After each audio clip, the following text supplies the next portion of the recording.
We are the Bitminers, and we made a Bitcoin miner. Bitcoin is a cryptocurrency that you earn by solving complicated hashing problems, and if you solve the problem first, you get a Bitcoin. The problem difficulty is changed at a constant rate to maintain, roughly speaking, 1 Bitcoin every 10 minutes.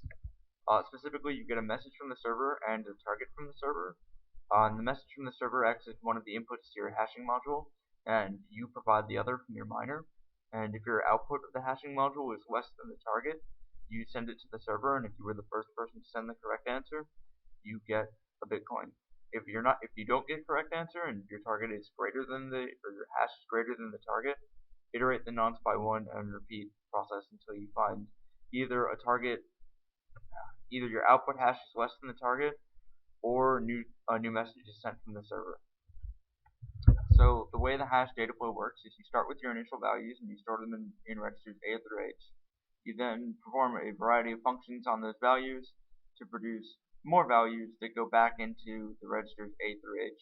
And you repeat this process 64 times, and then after that you repeat the entire process 3 more times, hashing essentially 3 different values to get one final output hash.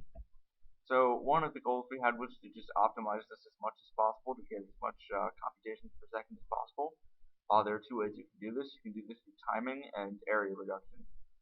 So first we needed to reduce the number of clock cycles per computation to get more computations in, and we needed to reduce the area to provide more space for multiple hashing modules, because the more hashing modules you have running in parallel, the more hashes you can compute. So one of the examples of the way we reduced the timing constraints, we noticed that in the first time you run through all 64 iterations to generate your first hash, that first loop, no matter what the input message is, your first hash output will always be the same, regardless.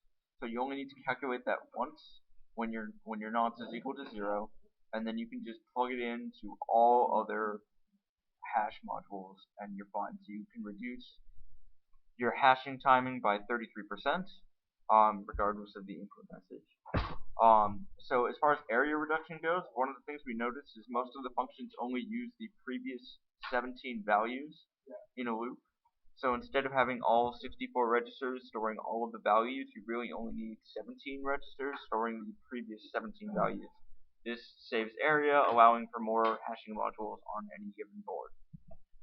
So the board also communicates with the PC, which then communicates with the server. We do this through the UART communication port. The UART transmitter and receiver send and receive 1 byte of data at a time, and we currently don't have any drivers for it, but depending on what mining software you use, you can use the drivers they have to interface with our board. We also implemented a VGA display that displays the input message on the top 2 lines, the current nonce you're operating with in the middle 2 lines, and the final output hash. In order to implement the VGA, it took up a lot of extra space, which took up space we could have used for hashing modules. It also required that we drop the clock period by 50%, which further slowed us down. So without this, which we needed for demo, we could add more hashing modules and run it significantly faster. So here are some code examples. This is the example of our top module, which just shows how easy it is to add new hashing modules. So if you were to implement this on a board with significantly more space, and you could add more hashing modules, it's as easy as copy and paste. And you can just increase your performance by increasing the number of hashing cores per running in parallel. Also, we have an example of our shift register that reduced the number of registers we needed from 64 down to 17. Which reduced the amount of time and area it took to calculate things. And finally, we also took steps to reduce the critical path by producing all of our hashing logic in one module so that synthesis could reduce the total critical path down to as few LUTs as possible. And finally, this is the VGA implementation we have. This is just an example of how you would implement the number 3 on the VGA. And finally, we had implementations and benchmarks. This implementation was on the Nexus 3. We could fit a total of 2 hashing modules with a 50 MHz clock. We managed to output 3 megahashes per second, which beats the GPU, specifically the NVIDIA GTX Titan, which can only produce 366 kilohashes per second. and at best the R9290X can produce 1 megahash per second, both of which are significantly lower than what we can produce. Also, we are significantly higher performance than either a general purpose CPU like the Intel i7 or a server GPU like the Xeon E52650, both of which are still in the kilohash region while we are in the megahash region. To implement this on a better board, we implemented it on the Nexus 4, which has 10 hashing modules and a 100 MHz clock.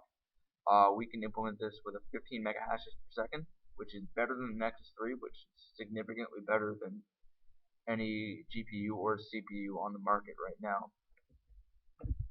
On the left, we have our implementation of our miner on the Nexus 4. On the right, we have our implementation of the miner with the Nexus 3. The top two lines are the current message we're operating on. The middle two lines are the nonce we're iterating through, and the bottom line is the output hash. The nonce iterates faster on the Nexus 4, as you can see.